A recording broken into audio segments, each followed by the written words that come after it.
ஏற்படுத்தியிருக்கிறது. அதிலும் குறிப்பாக ரஷ்யாவின் தலைநகர் மாஸ்கோவில் இருந்து கிராஸ்டெவ்ஸ்கியா நோக்கி ஒரு பயணிகள் பேருந்து ஒன்று சென்று கொண்டிருக்கிறது. இன்று அதிகாலை இந்த பேருந்து சென்று கொண்டிருக்கிறது. இந்த பேருந்தில் பயணிகள் அனைவரும் இருந்திருக்கிறார்கள். அப்போது பேருந்தில் இருக்கக்கூடிய இன்டர்காமில் திடீரென்று ஒரு அறிவிப்பு ஒன்று வெளியாகிறது. அவசர எச்சரிக்கை என்று அந்த அறிவிப்பு என்பது வெளியாகிறது. அந்த அறிவிப்பில் அது ரஷ்ய மொழியில் வெளியாக இருக்கிறது. அதை நாம் தமிழில் தெரிவிக்கின்றோம். அந்த அறிவிப்பில் Украина угрожает нам ядерной бомбардировкой. Повторяю, внимание, внимание.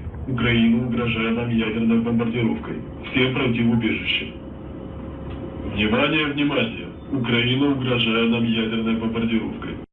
கவனம் கவனம், உக்ரைன் அணுகுண்டு வீசி நம்மை அச்சுறுத்த போகிறது என்றும் மீண்டும் சொல்கின்றோம். கவனம் கவனம், உக்ரைன் நம்மை அணுகுண்டு தாக்குதலால் நம்மை மிரட்டுகிறது என்றும் அந்த அறிவிப்பில் அந்த எச்சரிக்கை வெளியாகிறது. உடனடியாக அனைவரும் தங்கும்